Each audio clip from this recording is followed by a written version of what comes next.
ஆ.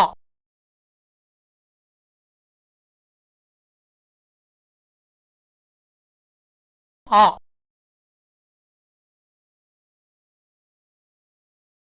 அடுத்த எழுத்து பாருங்க, ஒரே ஒரு கால் மட்டும் போடணும். ஆனாவோட பக்கத்தில் ஒரு கால் போட்டோம்னா ஆ. இ. இந்த இ எஸ் மாதிரி போட்டு கீழே ஒரு சின்ன வால் மாதிரி வருது பாருங்க. இ. ஈ. இ. ஈ. இந்த ரெண்டு எழுத்துக்களுக்கும் என்ன வேறுபாடு? இந்த ஈன்னா ஈ எழுதி அதுக்கு மேலே ஒரு சின்ன வளைவான கோடு போட்டுற வேண்டியது ஈ.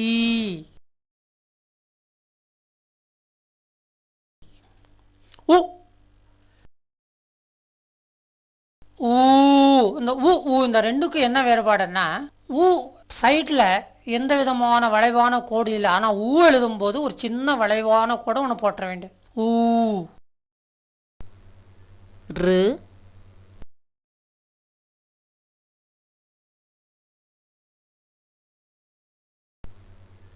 ரு தமிழில் குறில் ஏ இருக்கு இல்லையா? ஏ ஹிந்தியில் குறில் ஏ கிடையாது. அதனால் நெடில் ஏ தான். பாருங்கள் எப்படி சொல்லணும்? ஏ. அடுத்தது பாருங்கள், ஏ எழுதி மேலே ஒரு கொம்பு போட்டோம்னா ஐ ஆகிடும். ஐ. ஓ. எப்படி குறில் ஏ ஹிந்தியில் கிடையாதோ அதே மாதிரி குறில் ஓவும் கிடையாது. இப்போ நெடில் ஓ அதான் உண்டு. ஓ. இந்த அவ்வுக்கும் ஓவுக்கும் என்ன வேறுபாடு? ஓவில் ஒரு கொம்பு தான் வருது, அவ்வில் ரெண்டு கொம்பு வருது. ஆனால் அந்த கொம்பு போடும்போது நீங்கள் ஒரு சின்ன பாயிண்ட்டு ஞாபகம் வச்சுக்கணும். என்ன? அந்த ரெண்டாவது வெர்டிகல் லைன் இருக்குது பாருங்கள், நேர் கோடு. அந்த கோட்டுக்கு மேலே தான் இந்த ரெண்டு கொம்பு சேரணும். ஒவ்வொரு காலில் ஒவ்வொரு கொம்பு போடுற மாதிரி எழுதக்கூடாது.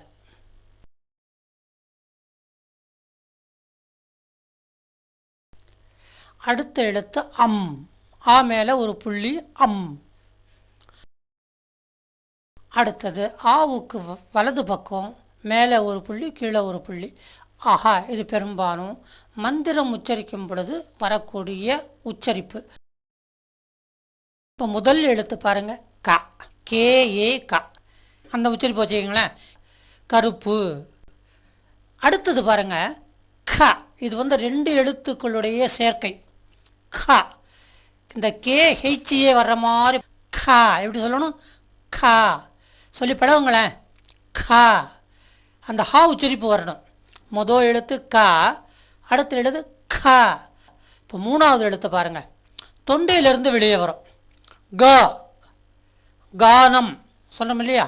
கானம்னா பாட்டு. க. க. கங்கா சொல்கிறோம் இல்லையா? கங்கா. அந்த க. க. அடுத்தது பாருங்கள், க. தொண்டையிலிருந்து தான் வரணும். ஆனால் கானாவை விட கா சொல்லும் பொழுது ஹா உச்சரிப்பு சேர்த்து அழுத்தமாக சொல்லணும். க. க. இப்போ இந்த ஞானா பாருங்கள், ஒரு எஸ் மாதிரி எழுத்து போட்டு சைடில் ஒரு புள்ளி வச்சுருக்குறோம். அந்த புள்ளி வைக்கலைன்னா வேறு எழுத்து ஆகிடும். அதனால் அந்த புள்ளி ரொம்ப ரொம்ப இம்பார்ட்டன்ட். ஞா. முதல் எழுத்து பாருங்கள், ச. சப்பரம், சக்கரம், ச. ஆனால் அடுத்த எழுத்து படிக்கும் பொழுது ஹா உச்சரிப்பு வரணும். ச. ச. ச. அந்த உச்சரிப்போடு வருகின்ற எழுத்து தான் ச. ச. ச. சொல்லி பழகுங்க. ச. ச. அடுத்தது 3 ஜா. தொண்டையிலேருந்து வரதா பாருங்க, ஜா. ஜா. ஜலம், ஜமுனா, அந்த ஜா. அடுத்தது பாருங்க, இந்த ஜானா ஆரம்பத்தில் எந்த இடத்துலேருந்து உச்சரிப்பு வருதோ அதே இடத்துலேருந்து ஆரம்பமாக, ஆனால் ஹா உச்சரிப்பு சேர்ந்து வரும். ஜ. ஜ. ஜ. இப்போ இதனுடைய வரிசையில் வருகின்ற ஒரு விசேஷமான எழுத்து என்னன்னு பாருங்கள், ஞா. ஞா. திருவள்ளுவர் ஞா என்ற எழுத்தோடு ஒரு திருக்குறளை ஆரம்பிக்கிறார். கொஞ்சம் நினைவுபடுத்தி பாருங்களேன். ஞாலம் கருதினும் கைகூடும், காலம் கருதி இடத்தால் செய்யினார். Wait for the opportunity, make use of the ஆப்பர்ச்சுனிட்டின்னு அர்த்தம். சந்தர்ப்பத்தை நழுவ விட வேண்டாம். Chance once gone is ever gone. ஆகையினால இந்த எழுத்து ரொம்ப முக்கியம். ஞாயிறு அந்த வார்த்தையில் முதல் எழுத்தாக வர்ற ஞ இந்த ஞ. இப்போ முதல் எழுத்து ட. பட்டம், கட்டம், வட்டம், அந்த மாதிரி ட ட ட. இந்த பல்லோடு சேர்ந்து இந்த நாக்கு கடிக்க வேண்டியிருக்கும். ட. அடுத்த எழுத்து பாருங்கள், கொஞ்சம் ஹா உச்சரிப்போம். ட ட ட ட. முதல் எழுத்து ட, ரெண்டாவது எழுத்து ட. எப்படி சொல்கிறேன்? ட ட ட ட. மூணாவது எழுத்து பாருங்கள், ட ட. இதுவும் தொண்டையிலேருந்து ஆரம்பம் பாருங்கள். ட போடா சொல்கிறோம் இல்லையா? போண்டா அந்த ட இந்த ட ட. அடுத்தது கொஞ்சம் ஹா உச்சரிப்பு. ட ட ட. ந. இது 3 சொல்லியிருந்த அண்ணான்னு சொல்லும். இது டன்னகரம். டானாவுக்கு பக்கத்தில், டானாவை அடுத்து வருகின்ற எழுத்து. ஆகையினால் டன்னகரம்னு சொல்லுவாங்க. ந ந. அடுத்த வரிசை தா வரிசை. முதல் எழுத்து பாருங்கள், தா. தா தா. பார்த்து போங்க சொல்கிறோம் இல்லையா? தா தா. அடுத்த எழுத்து ஹா உச்சரிப்பு கொஞ்சம் சேர்ந்துடும்.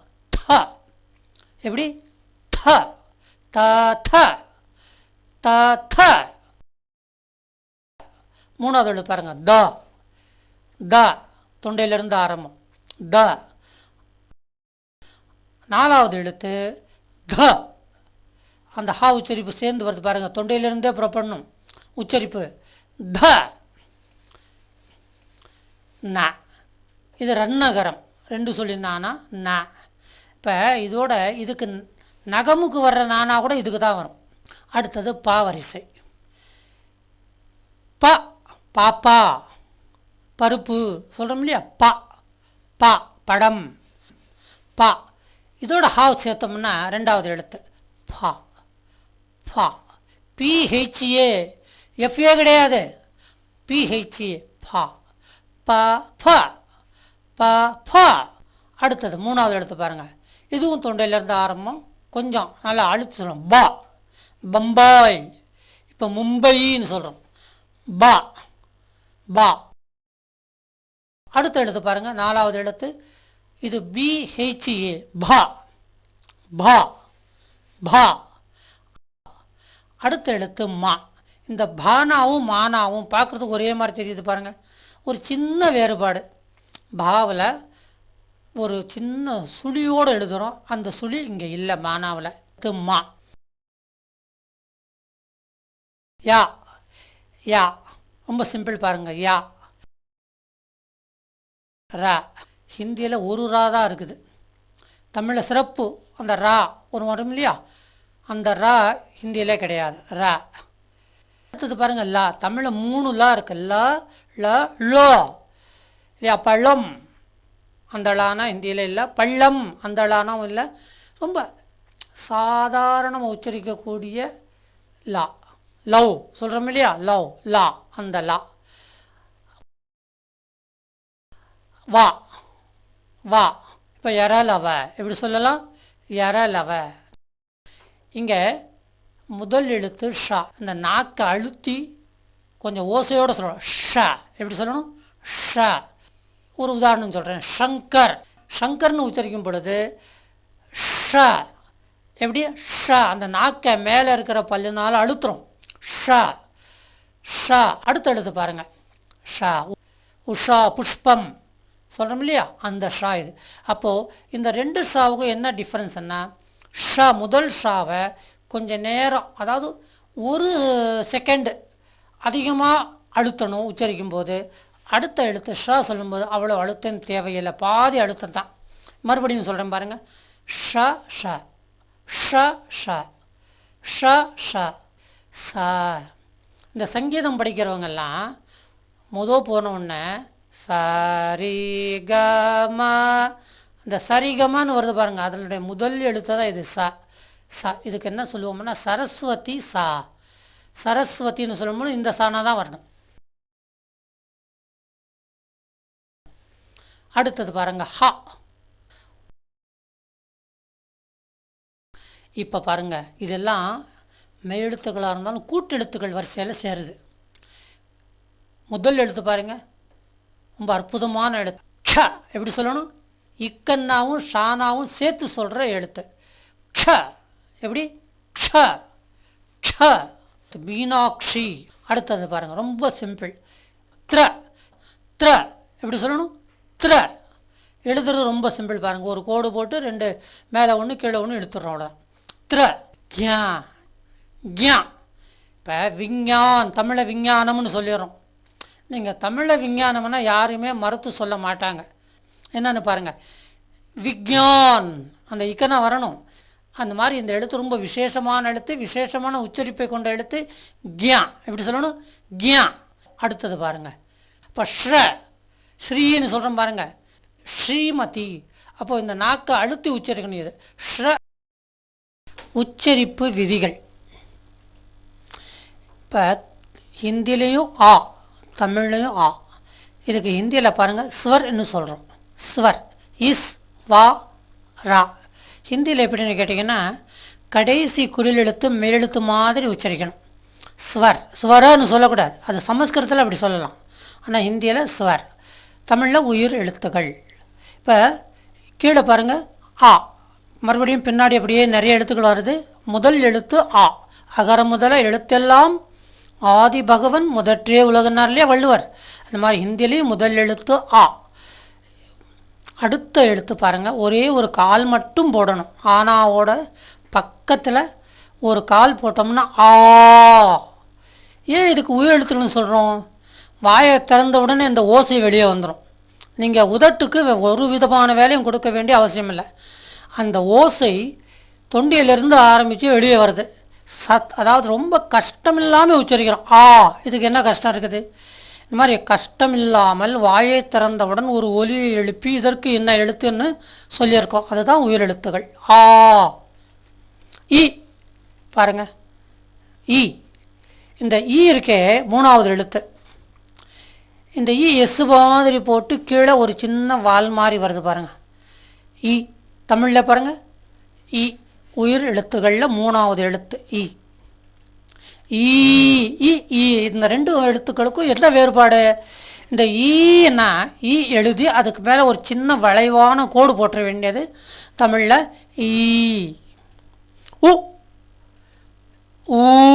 இந்த இந்த ரெண்டுக்கும் என்ன வேறுபாடுன்னா, ஊ சைடில் எந்த விதமான வளைவான கோடு இல்லை. ஆனால் ஊ எழுதும்போது ஒரு சின்ன வளைவான கோடு ஒன்று போட்டுற வேண்டியது ஊ. இது தாங்க புதிய எழுத்துங்க, ஹிந்தியில் புதிய எழுத்து. இது இர்ரின்னு சொல்லாதீங்க. அந்த இர் மனசுக்குள்ளேயே சொல்லிக்கிறேங்க. ரீ எப்படி சொல்லணும்? ரீ. ரிஷின்னு சொல்கிறோம். ரிஷின்னு சொல்லும் பொழுது இந்த எழுத்தை தான் பயன்படுத்தணும். ரீ. ரீ கொஞ்சம் அழுத்தணும். ரீ. தமிழில் குறில் ஏ இருக்கு இல்லையா? ஏ. ஹிந்தியில் குறில் ஏ கிடையாது. அதனால் நெடில் ஏ தான். பாருங்கள் எப்படி சொல்லணும்? ஏ. அடுத்தது பாருங்கள், ஏ எழுதி மேலே ஒரு கொம்பு போட்டோம்னா ஐ ஆகிடும். ஏஐ சேர்த்து படிக்கணும். ஏஐ. இந்த எழுத்து ஓ. எப்படி குறில் ஏ ஹிந்தியில் கிடையாதோ அதே மாதிரி குறில் ஓவும் கிடையாது. இப்போ நெடில் ஓ அதான் உண்டு. ஓ. அதுக்கு அடுத்த எழுத்து பாருங்கள். இப்போ ஓ ஔ. இந்த அவ்வுக்கும் ஓவுக்கும் என்ன வேறுபாடு? ஓவில் ஒரு கொம்பு தான் வருது, அவ்வில் ரெண்டு கொம்பு வருது. ஆனால் அந்த கொம்பு போடும்போது நீங்கள் ஒரு சின்ன பாயிண்ட்டை ஞாபகம் வச்சுக்கணும். என்ன? அந்த ரெண்டாவது வெர்டிகல் லைன் இருக்குது பாருங்கள், நேர் கோடு. அந்த கோட்டுக்கு மேலே தான் இந்த ரெண்டு கொம்பு சேரணும். ஒவ்வொரு காலில் ஒவ்வொரு கொம்பு போடுற மாதிரி எழுதக்கூடாது. அடுத்த எழுத்து அம். ஆ மேலே ஒரு புள்ளி அம். அடுத்தது ஆவுக்கு வலது பக்கம் மேலே ஒரு புள்ளி கீழே ஒரு புள்ளி. ஆஹா. இது பெரும்பாலும் மந்திரம் உச்சரிக்கும் பொழுது வரக்கூடிய உச்சரிப்பு. நமக சொல்கிறோம் இல்லையா? நமக என்ன அர்த்தம்? எனது இல்லை அப்படின்னு அர்த்தம். இப்போ எல்லா எழுத்துக்களையும் ஒன்றா பார்க்குறோம் பாருங்கள். ஸ்வர் உயிரெழுத்துகள் அ ஆ இ ஈ உ ஊ ரி ஏ ஐ ஓ ஔ அம் அஹ. மொத்தம் 13 எழுத்துக்கள். இப்போ உங்களுக்கு சின்ன டவுட் வரலாம், ஏன் சார் ஓ ஔ வரைக்கும் உயிரெழுத்துக்கள்னால் சரிதான், ஆ மேலே ஒரு புள்ளி போட்டு அம்னு உதட்ட நம்ம மூட வேண்டியிருக்கே, ஆஹா, ரெண்டு உச்சரிப்பு வருது, இது எப்படி உயிரெழுத்துக்களாகும்? உண்மையிலே பார்த்தோம்னா இந்த அம்மாக உயிரெழுத்துக்களில் சேரக்கூடாது. ஆனால் இந்த எழுத்தை ஆரம்பத்திலிருந்து கற்றுக் கொடுத்தவங்க இதே மாதிரி எழுதி பழக்கப்படுத்திட்டாங்க. பழக்க தோஷத்தினால் அம்மாக கூடவே வந்திருக்கு. இப்போ உயிரெழுத்துக்களுக்கு அப்புறம் மெய்யெழுத்துக்கள் பார்க்க போகிறோம். இந்தியில் பாருங்கள், வியஞ்சன். இதில் கா வரிசை. ஏன் கா வரிசைன்னு சொல்கிறோம்னா, கா என்பதற்கு 4 தனித்தனி உச்சரிப்புகள் உள்ளன. தமிழில் ஒரே கா தான். ஆனால் சில சமயத்தில் நம்ம உச்சரிப்பு மாற்றி மாற்றி சொல்கிறோம். பாருங்கள், காகம். கா சாதாரணமாக உச்சரிக்கிறோம். ஆனால் ரெண்டாவது ஒரு காவை கா மாதிரி உச்சரிக்கிறோம்.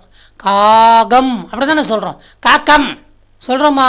இல்லை. அப்போது தமிழில் ஒரே எழுத்து வந்தாலும் உச்சரிப்பு வேறு மாதிரி சில சமயத்தில் வருகிறது. இப்போ வருகிறார்கள், வருகிறார்கள். இதை எப்படி நீங்கள் உண்மையிலேயே க உச்சரிப்பு வரணும்னா எப்படி சொல்லணும்? வருகிறார்கள் அப்படி சொல்லணும். யார் சொல்கிறா? வருகிறார்கள். இந்த கானாவை பாதி உச்சரிப்பாக சொல்லணும். ஆனால் ஹிந்தியில் 4 எழுத்து எழுதி கானா வரிசையில் ஒவ்வொன்றுக்கும் ஒரு உச்சரிப்பு கொடுத்துருக்கோம். இப்போ இந்த 4 உச்சரிப்பையும் அதோட சேர்ந்த அந்த இனத்தோடு வருகின்ற ஒரு எழுத்து பாருங்கள், கடைசியில் ஞா, அந்த கானா வரிசையோடு ஒட்டி வருகின்ற எழுத்து. இதுக்கு என்ன முக்கியத்துவம்னு பார்க்க போகிறோம். இப்போ முதல் எழுத்து பாருங்கள், கா. கே ஏ கா. இந்த உச்சரிப்பு வச்சுக்கிங்களேன், கே ஏ கா, கருப்பு. அடுத்தது பாருங்கள், க. இது 2 எழுத்துக்களுடைய சேர்க்கை, கா. இந்த கே ஹெச்ஏ வர்ற மாதிரி பாருங்கள். அதனால தான் 2ன்னு மேலே போட்டிருக்கோம். எப்பொழுதுமே கானா மேலே 2 போட்டோம்னா ரெண்டாவது கா. கா எப்படி சொல்லணும்? கா சொல்லி பழகுங்களேன். கா, அந்த ஹா உச்சரிப்பு வரணும். முதல் எழுத்து கா, அடுத்த எழுத்து கா. இப்போ 3வது எழுத்து பாருங்கள், தொண்டையிலிருந்து வெளியே வரும். க, கானம் சொல்லணும் இல்லையா? கானம்னா பாட்டு. கா, கா. கங்கா சொல்கிறோம் இல்லையா? கங்கா, அந்த கா, கா. அடுத்தது பாருங்கள், க. தொண்டையிலிருந்து தான் வரணும். ஆனால் கானாவை விட கா சொல்லும் பொழுது ஹா உச்சரிப்பு சேர்த்து அழுத்தமாக சொல்லணும். க, க. இப்போ மறுபடியும் முதர்ந்து பாருங்கள், க, க, க, க. இந்த 4 எழுத்துக்கள் 2 வகையான உச்சரிப்பு கொண்டது. எப்படி பாருங்கள், வாயில் நுனி நாக்கிலிருந்து வர்றது க, அடுத்தது க. அந்த நாக்கை கொஞ்சம் அழுத்தி சொல்கிறோம். ஆனால் இந்த கானாவும் கானாவும் 3வது 4வது எழுத்து தொண்டையிலிருந்து புறப்படுது. க, க, க, க. இப்போ இந்த ஞானா பாருங்கள், ஒரு எஸ் மாதிரி ஒரு எழுத்து போட்டு சைடில் ஒரு புள்ளி வச்சுருக்குறோம். அந்த புள்ளி வைக்கலைன்னா அர்த்தம் வேறு ஆகிடும், வேறு எழுத்து ஆகிடும். அதனால் அந்த புள்ளி ரொம்ப ரொம்ப இம்பார்ட்டன்ட். ஞா. மறுபடியும் படிப்போம், க, க, க, க, ஞா. இது 2வது வரிசை, ச, ச வரிசை. இதில் 4 எழுத்து. முதல் 2 எழுத்து நாக்கின் நுனிபாகம், அடிப்பாகம். ஆனால் 3, 4வது எழுத்து கொஞ்சம் தொண்டையிலிருந்தே ஆரம்பிக்கணும். முதல் எழுத்து பாருங்கள், ச, சப்பரம், சக்கரம், ச. ஆனால் அடுத்த எழுத்து படிக்கும் பொழுது ஹா உச்சரிப்பு வரணும். ச, ச. இப்போ சில பேர் பிடிக்கலைன்னா சி சொல்கிறத கேட்டிருக்கீங்களே, நீங்கள் சொல்ல மாட்டீங்க, ஆனால் சில பேர் சொல்கிறத நீங்கள் கேட்பீங்க. ச, அந்த உச்சரிப்போடு வருகின்ற எழுத்து தான் ச. ச, ச சொல்லி பழகுங்க. ச, ச. அடுத்தது 3, ஜா. தொண்டையிலேருந்து வரதா பாருங்கள், ஜா, ஜா. அதனால் சானா போட்டு மேலே 3 போட்டோம். தமிழில் ஜா போடலாம். ஜலம், ஜலம், ஜமுனா, அந்த ஜா. ஆனால் சானா மேலே 3 போட்டோம்னா 3வது எழுத்தினுடைய உச்சரிப்புன்னு அர்த்தம். அடுத்தது பாருங்கள், இந்த ஜானா ஆரம்பத்தில் எந்த இடத்துலேருந்து உச்சரிப்பு வருதோ அதே இடத்துலேருந்து ஆரம்பமாக, ஆனால் ஹா உச்சரிப்பு சேர்ந்து வரும். ஜ, ஜ, ஜ. மறுபடியும் பாருங்கள், ச, ச, ஜ, ஜ. மறுபடியும் ச, ச, ஜ, ஜ. இப்போ இதனுடைய வரிசையில் வருகின்ற ஒரு விசேஷமான எழுத்து என்னன்னு பாருங்கள், ஞா, ஞா. மறுபடியும் பாருங்கள், ச ச ஜ ஜ ஞா. மறுபடியும் சொல்கிறேன், ச ச ஜ ஜ ஞா. இப்போ ட வரிசை, இது 3வது வரிசை. இதுலேயும் 4 எழுத்து, இதனுடைய இனத்தோடு சேர்ந்து வர்ற எழுத்து பாருங்கள், ந. இப்போ முதல் எழுத்து ட, பட்டம், கட்டம், வட்டம், அந்த மாதிரி ட ட ட. இந்த பல்லோடு சேர்ந்து இந்த நாக்கு கடிக்க வேண்டியிருக்கும், ட. அடுத்த எழுத்து பாருங்கள், கொஞ்சம் ஹா உச்சரிப்போம், ட ட ட ட. முதல் எழுத்து ட, 2வது எழுத்து ட. எப்படி சொல்கிறேன், ட ட ட ட. 3வது எழுத்து பாருங்கள், டா டா. இதுவும் தொண்டையிலேருந்து ஆரம்பம் பாருங்கள், டா போடா சொல்கிறோம் இல்லையா, போண்டா, அந்த டா, இந்த டா டா. அடுத்தது கொஞ்சம் ஹா உச்சரிப்பு, ட ட ட. இப்போ இந்த 4 எழுத்தையும் மறுபடியும் உச்சரிப்போம், ட ட ட ட ந. இது 3 சொல்லியிருந்த ஆனான்னு சொல்லுவோம். ஆனால் தமிழ் ஆசிரியர்கள்லாம் கோபிச்சுக்குவாங்க, என்ன சார் 3 சொல்லியிருந்த ஆனா 2 சொல்லியிருந்த ஆனான்னு சொல்கிறீங்க. இது டன்னகரம், டானாவுக்கு பக்கத்தில், டானாவை அடுத்து வருகின்ற எழுத்து ஆகையினால் டன்னகரம்னு சொல்லுவாங்க. ந ந. இப்போ மறுபடியும் ஃபுல்லாக பண்ணுவோம், ட ட ட ட ந. அடுத்த வரிசை தா வரிசை. முதல் எழுத்து பாருங்கள், தா தா தா. பார்த்து போங்க சொல்கிறோம் இல்லையா, தா தா. அடுத்த எழுத்து ஹா உச்சரிப்பு கொஞ்சம் சேர்ந்துடும், த. எப்படி, த த த த த. 3வது எழுத்து பாருங்கள், த த. தொண்டையிலிருந்து ஆரம்பம், த. 4வது எழுத்து த. அந்த ஹா உச்சரிப்பு சேர்ந்து வருது பாருங்கள், தொண்டையிலிருந்தே புறப்படணும் உச்சரிப்பு, த ந. இது ரன்னகரம், 2 சொல்லியிருந்தானா ந. இப்போ இதோட இதுக்கு நகமுக்கு வர்ற நானா கூட இதுக்கு தான் வரும். இப்போ பாருங்கள், த த த த ந. லேசாக உச்சரிக்கணும், த த த த ந. அடுத்தது பா வரிசை. ப பாப்பா, பருப்பு சொல்கிறோம் இல்லையா, பா பா படம், பா. இதோட ஹாவ் சேர்த்தோம்னா 2வது எழுத்து பா பா. பிஹெச்ஏ, எஃப்ஏ கிடையாது, பிஹெச்ஏ, பா ப ப ப ப. உதட்ட மூடி திறக்கணும், ப ப ப. அடுத்தது 3வது எழுத்து பாருங்கள், இதுவும் தொண்டையிலேருந்து ஆரம்பம், கொஞ்சம் நல்லா அழுத்து சொல்லணும், பா பம்பாய். இப்போ மும்பைன்னு சொல்கிறோம், பா பா. அடுத்த எழுத்து பாருங்கள், 4வது எழுத்து, இது பிஹெச்ஏ, பா பா பா.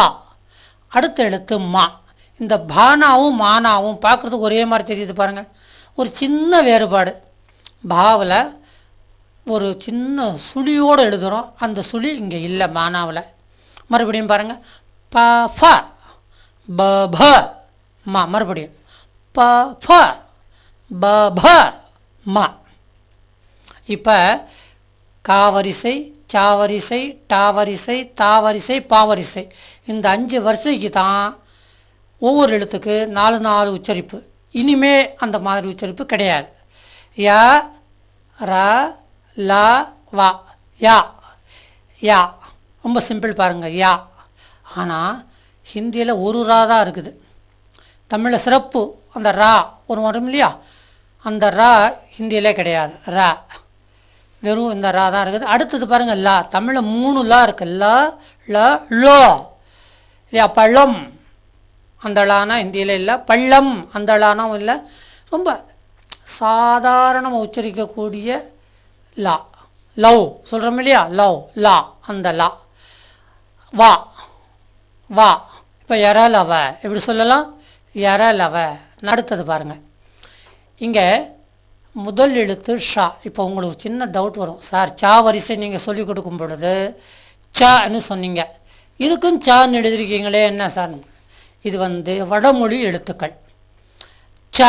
ஏன்னா இந்த இடத்துல ச சொல்லக்கூடாது, அந்த நாக்கை அழுத்தி கொஞ்சம் ஓசையோடு சொல்லணும், ஷ. எப்படி சொல்லணும், ஷ. ஒரு உதாரணம் சொல்கிறேன், ஷங்கர். நீங்கள் ஷங்கர்னு தான் சொல்லணும் மொழியை, சங்கர் சொல்லக்கூடாது, சக்கரன்னு சொல்லலாம்.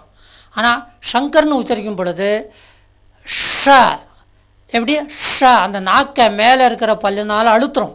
ஷ ஷ அடுத்து எழுத்து பாருங்கள். ஷ உஷா, உஷா புஷ்பம் சொல்கிறோம் இல்லையா, அந்த ஷா இது. அப்போது இந்த 2 ஷாவுக்கும் என்ன டிஃப்ரென்ஸ்னா, ஷா முதல் ஷாவை கொஞ்சம் நேரம், அதாவது 1 செகண்டு அதிகமாக அழுத்தணும் உச்சரிக்கும் போது. அடுத்த எழுத்து ஷா சொல்லும்போது அவ்வளோ அழுத்தம் தேவையில்லை, பாதி அழுத்தம் தான். மறுபடியும் சொல்கிறேன் பாருங்கள்.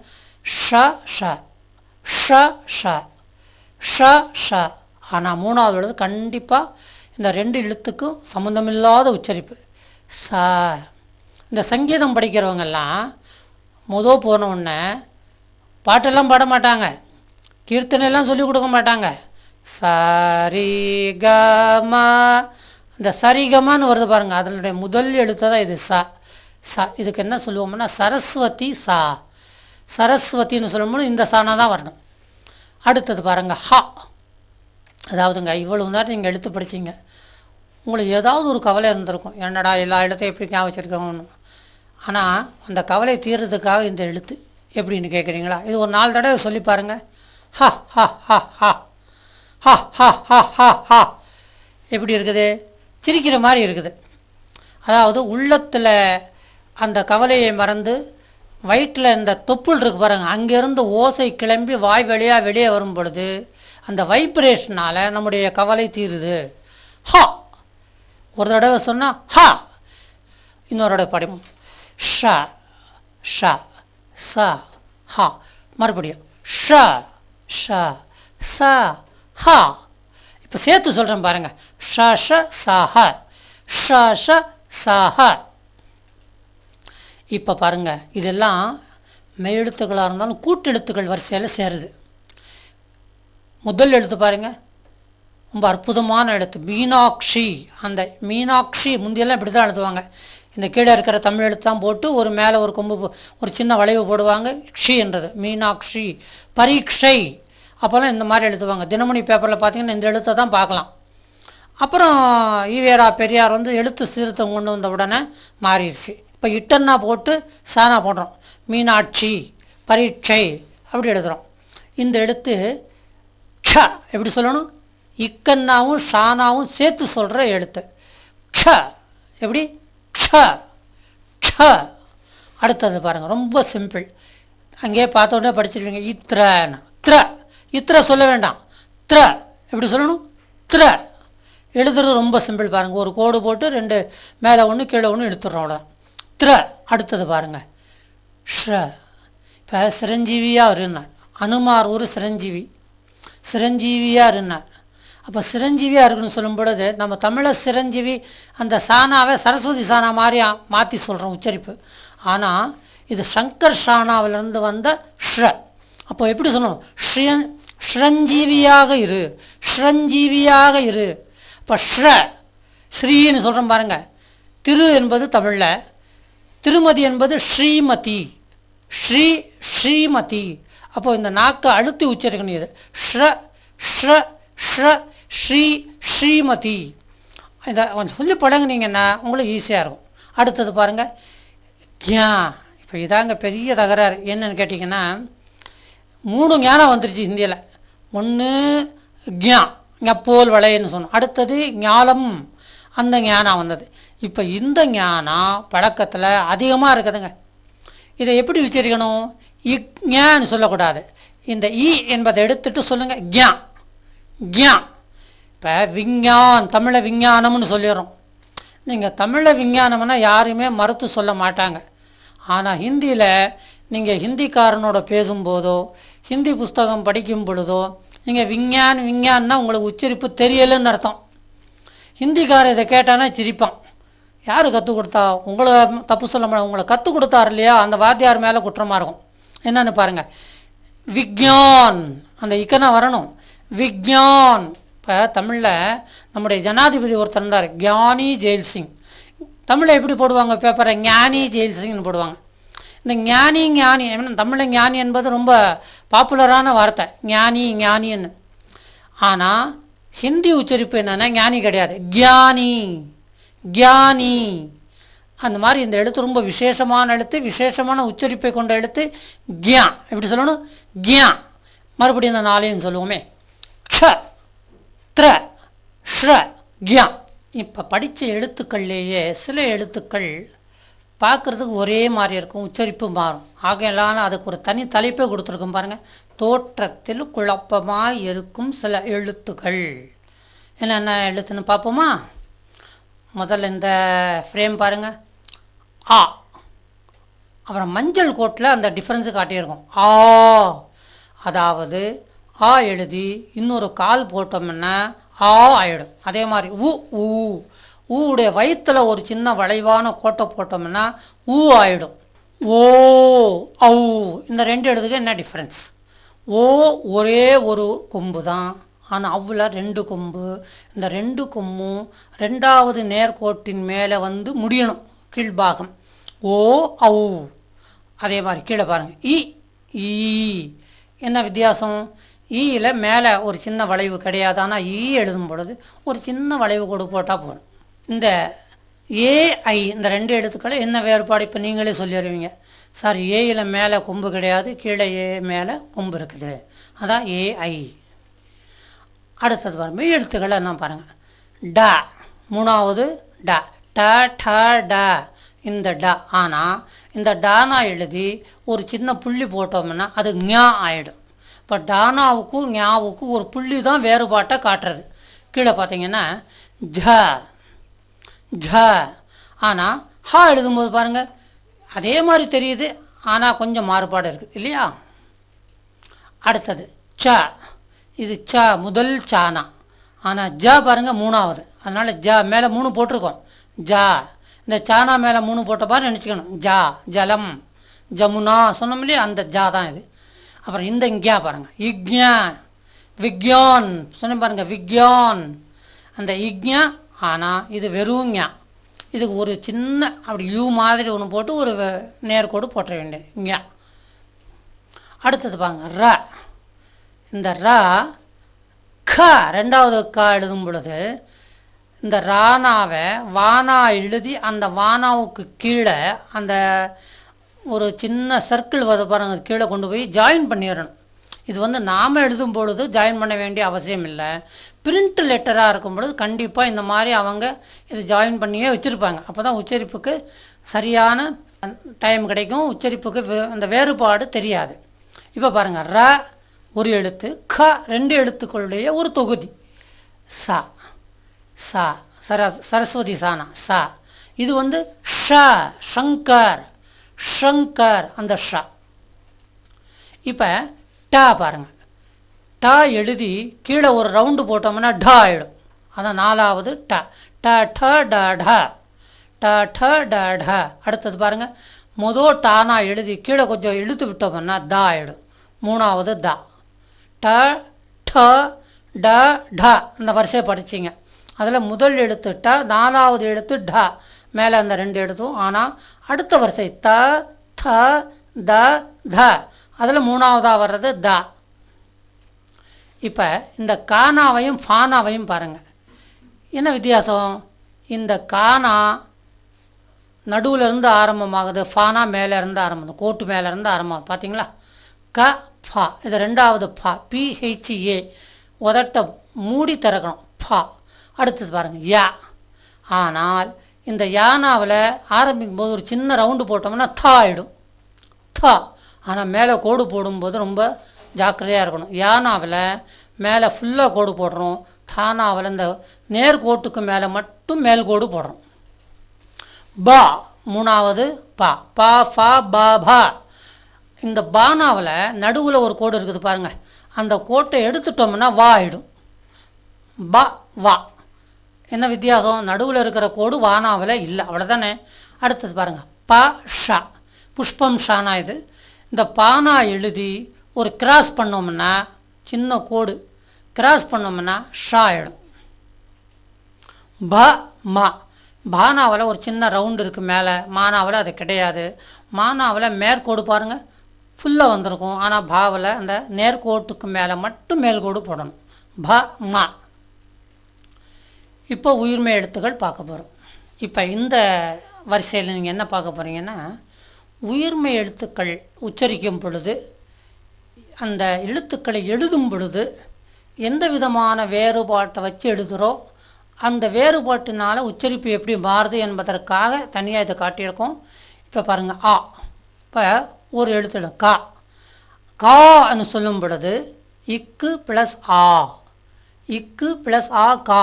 ஆகையினால இந்த கானாவில் ஒரு கால் மட்டும் வந்துடணும். அந்த கால் தனியாக எடுத்து எழுதியிருக்கோம் பாருங்கள். கா எழுதி ஒரு கால் போட்டால் கா ஆகிடும்.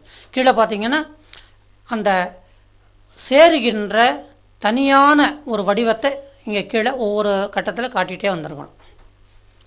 அடுத்தது ஈ. இப்போ கீ என்று எழுதுகிறோம். அப்போது கானாவுக்கு முன்னாடி இந்த ரெண்டாவது கட்டத்தில் கொடுத்துருக்கிற வடிவம் எழுதப்பட வேண்டும். இதை எழுதிட்டு தான் அப்புறம் கா போடணும். அப்போ தான் கீ ஆகும். அதே மாதிரி ஈ கீன்னு வச்சுருவோம். கானா எழுதி கானாவுக்கு பின்னாடி எந்த வடிவத்தை சேர்க்கணுமோ அதை ரெண்டாவது கட்டத்தில் காமிச்சிருக்கும். இப்போ கு எழுதணும்னு வச்சுக்கிறேங்க. ஊ என்ற உயிரெழுத்து ஓசை வரணும் இல்லையா? கானா எழுதி கீழே இது வரணும். இந்த வடிவம் கானா எழுத்துக்கு கீழே வரும். அதனால் கு. அதே மாதிரி கானாவுடைய கீழே இந்த வடிவத்தை போட்டோம்னா கூ. அப்புறம் கிரு, கிருஷ்ணன் சொல்கிறோம். அப்புறம் ரீ. இந்த ரீ என்பது இந்த இடத்துல ரு, கிரு, இந்த ரு என்ற உச்சரிப்பில் வருது. கிரு. கானாவு எழுதி அதுக்கு இந்த கானா எழுத்தில் கீழே இதை போட்டோம்னா கிரு ஆகிடும். கானா எழுதி மேலே ஒரு கொம்பு போட்டோம்னா கே. அதான் கீழே பாருங்கள், கே. இது மேலே அந்த எழுத்துக்கு மேலே உட்கார வேண்டிய கொம்பு கே. ஒரே ஒரு கொம்பு போட்டோம்னா கே. ரெண்டு கொம்பு போட்டோம்னு வச்சுருங்க கை ஆகிடும். ஆனால் ஐயில் ஒரு கொம்பு தான் இருக்குது. ஏ ஐ உயிரெழுத்து எழுதும் பொழுது ஒரு கொம்பு போடுறோம், மேலெழுத்து எழுதும் பொழுது ரெண்டு கொம்பு போடுறோம். கை. அடுத்தது ஓ. அப்போது இக்கு ப்ளஸ் ஓ கோ. கானா எழுதி பக்கத்தில் ஒரு நேர்கோடு போட்டு மேலே ஒரு கொம்பு போட்டோம்னா கோ. அடுத்தது கௌ எழுதும் பொழுது கானாவுக்கு பக்கத்தில் வலது பக்கம் இந்த மாதிரி ஒரு நேர்கோடு போட்டு ரெண்டு கொம்பு போட்டோம்னா கௌ ஆகிடும். அடுத்தது இம். அதாவது ஆ மேலே புள்ளி போட்டு அம்முன்னு சொல்கிறோம் இல்லையா? அது மாதிரி கானா மேலே புள்ளி போட்டோம்னா கம் ஆகிடும். ஆவுக்கு பக்கத்தில் ரெண்டு புள்ளி, மேலே ஒரு புள்ளி கீழே ஒரு புள்ளி போட்டு அகன்னு சொல்கிறோம். அதே மாதிரி கானாவுக்கு பக்கத்தில் ரெண்டு புள்ளி இந்த மாதிரி மேலுங்கிழமாக போட்டோம்னா கக.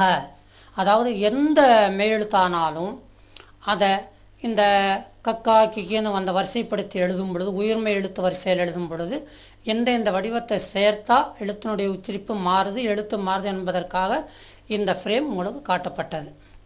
எழுத்தை தொடர்ந்து வருபவை, அதாவது இப்போ உயிர்மெய் எழுத்துக்கள் எழுத போகிறோம், படிக்க போகிறோம்.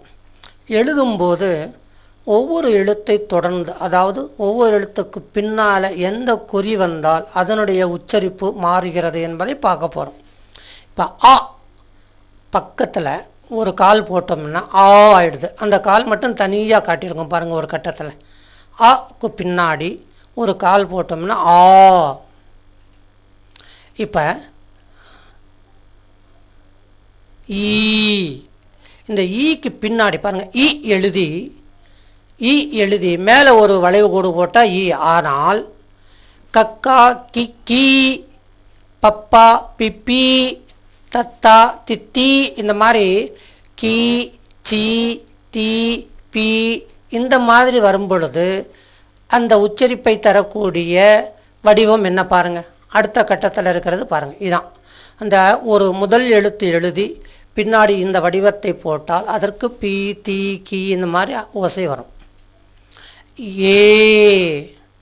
உயிரெழுத்தில் ஏவுக்கு நம்ம மேலே கொம்பு போடுறது கிடையாது. காரணம் என்ன? தமிழில் குறில் ஏ இருக்கிற மாதிரி இந்தியில் குறில் ஏ கிடையாது, நெடிலே தான் உண்டு. ஆகையினால் ஹிந்தியில் படிக்கும் பொழுது ஏன்னு படிக்கணும். ஆனால் ஒவ்வொரு எழுத்துக்கும் மேலே, அதாவது முதல் எழுத்துக்கு மேலே காவரிசை, சாவரிசை, டாவரிசை, தாவரிசை, பாவரிசை, என்னுடைய முதல் எழுத்துக்கு மேலே ஒரு கொம்பு போட்டோம்னா கா என்பது கே, சா என்பது சே, டா என்பது டே, இந்த மாதிரி ஆகிடும். இப்போ ஏ மேலே ஒரு கொம்பு போட்டு ஐன்னு சொல்கிறோம் உயிரெழுத்தில்.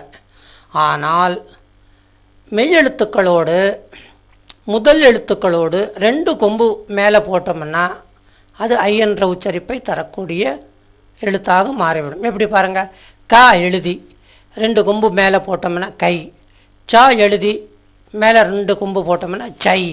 இதே மாதிரி எல்லா எழுத்துக்களும். ஓ ஏற்கனவே நீங்கள் தெரிஞ்சுக்கிட்டு இருக்கிறீங்க, குறில் ஓ ஹிந்தியில் கிடையாது, நெடில் ஓ தான் உண்டு. இப்போ உயிரெழுத்து வரிசையில் ஓ ஒரு கொம்பு இருக்குது பாருங்கள். அதே மாதிரி முதல் எழுத்து மெய்யெழுத்து வரிசையில் முதல் எழுத்துக்கு பக்கத்தில் ஒரு வெர்டிக்கல் லைன் நேர்கோடு போட்டு மேலே ஒரு கொம்பு போட்டோம்னா உச்சரிப்பு மாறுது. எப்படி, கா பண், அதுக்கு பக்கத்தில் ஒரு கொம்பு போட்டு கீழே ஒரு கோடு போட்டோம்னா கோ.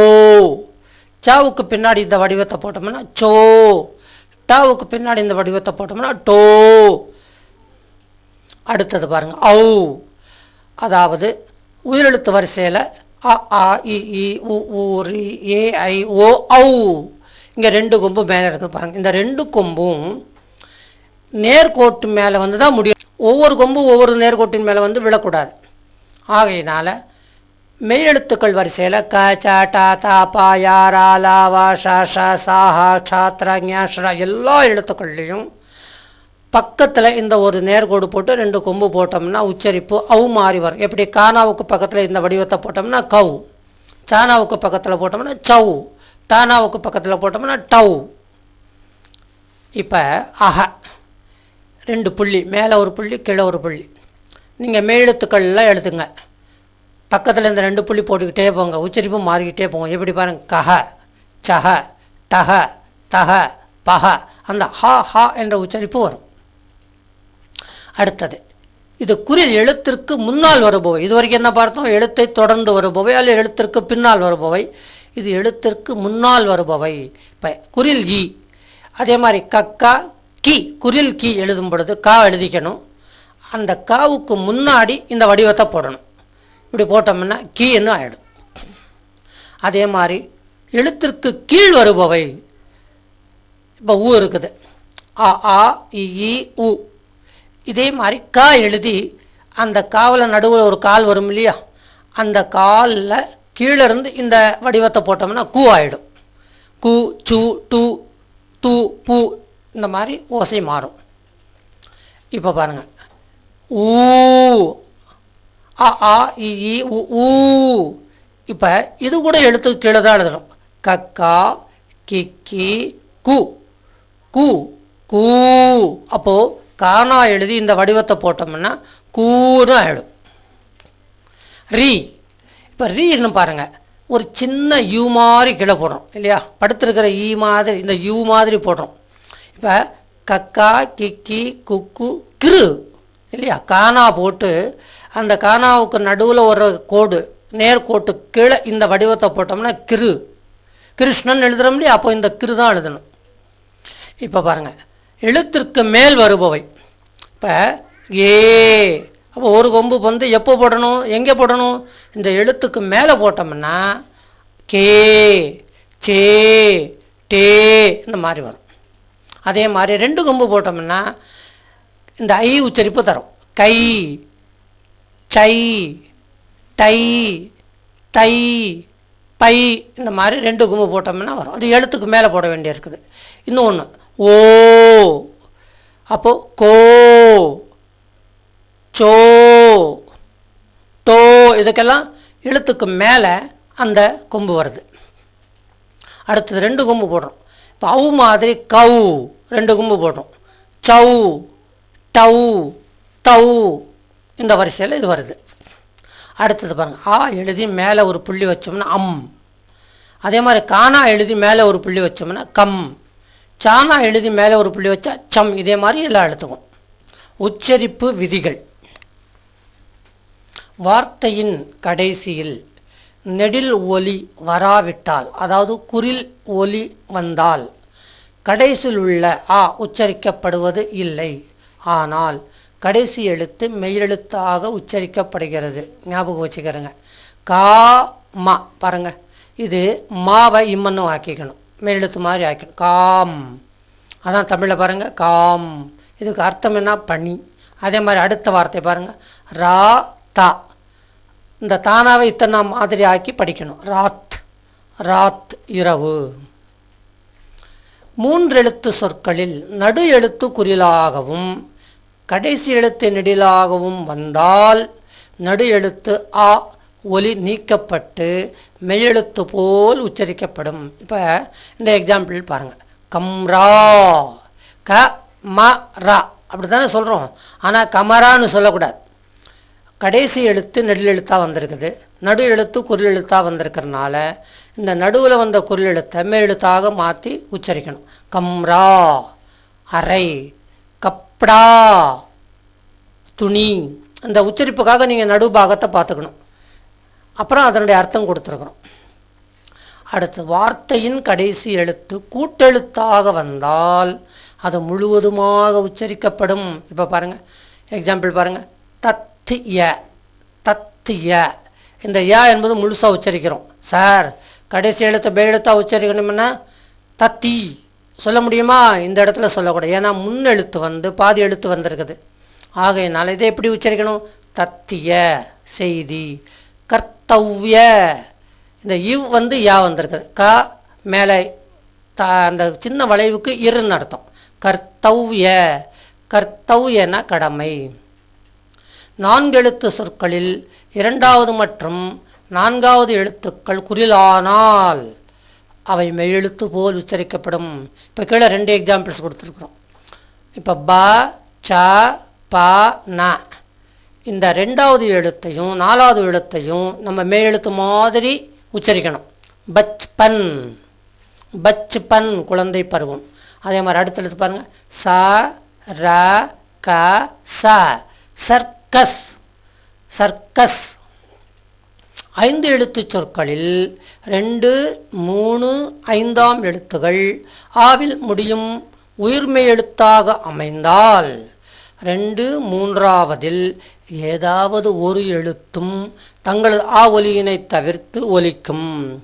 மற்ற எழுத்துகள் தங்களுக்குரிய சப்தத்திலேயே ஒலிக்கும். உதாரணம் பாருங்கள், இப்போ ட க ரா ஹா ட இத்தனை எழுத்து இருக்குது, 5 எழுத்து இருக்குது. இதில் 2, 3ஆவது எழுத்தை மட்டும் கவனிங்க. இங்கே 2வது எழுத்து குறில், 3ஆவது எழுத்து நெடில். நெடிலாக இருக்கிறனால அதை பற்றி கவலை இல்லை. இப்போ 2வது எழுத்தை மேலெழுத்து மாதிரி உச்சரிக்கணும். எப்படி பாருங்கள், டக் ராஹட் உச்சரிப்பு கவனிங்க. டக் ராஹட் மோதல். அதே மாதிரி வந்தன் வார், வந்தன் வார். இதில் 3வது எழுத்து கவனிங்க, வன் த ந. இந்த ந என்பது குறில், ஆனால் இங்கே இதை மெழுத்து மாதிரி நினைச்சு உச்சரிக்கிறோம். வந்தன் வார் தோரணம். அனுஸ்வர், அனுஸ்வர் மூக்கொலி, மூக்கினால் சில உச்சரிப்பு வருது பாருங்கள், அதுக்கு அனுஸ்வரன்னு இந்தியில் பேர். அனுஸ்வரம் தமிழ் ஆக்கும்போது இம்மனை செதுக்கிறோம். அனுஸ்வரம் அதாவது பிராக்கெட்டில் ஒரு புள்ளி கொடுத்துருக்கோம் பாருங்கள். ஒரு எழுத்து மேலே ஒரு புள்ளி வந்ததுன்னா அந்த எழுத்தை மூக்கால் உச்சரிக்கணும் எனப்படும். இந்த சப்தமானது உண்மையில் உயிர் ஒலி இல்லை. உயிர் எழுத்துடன் வரும் பொழுது இந்த மூக்கொலி அடுத்து வரும் மெய்யெழுத்தினுடைய இனத்தில் மெல்லின ஒலியை பெறும். எப்படின்னு கவனிங்க. உதாரணம் பாருங்கள், இப்போ பங்கஜ் இருக்குது, இந்த மேலே புள்ளி இருக்குது, அடுத்து வர எழுத்து கா. இப்போ தான் நீங்கள் முக்கியமான ஒரு பாயிண்ட் தெரிஞ்சுக்க போகிறீங்க. இந்த கா வரிசையில் கடைசியில் எந்த எழுத்து வருது பாருங்கள், க க க க ஞா, ஞா வருது. அப்போ அந்த ஞானா அவனுடைய மெய்யெழுத்து வடிவம் தான் அந்த புள்ளி. பங்கஜ் தாமரை. இந்த கீழே கொடுத்துருக்கும் பாருங்கள் ப்ளூ கலரில் க, க இனத்தின் மெல்லின ஒலி. அந்த இனத்தின் கடைசி வர்ற எழுத்தினுடைய ஒலி தான் மேலே புள்ளிக்கு சொல்லணும். அந்த எழுத்து என்ன ஞா. இந்த ஞானாவை அங்கே இங்குன்னு உச்சரிக்கணும், பங்கஜ். அதே மாதிரி அடுத்த எழுத்து பாருங்கள், காஞ்சு. இந்த கடைசி எழுத்து ச.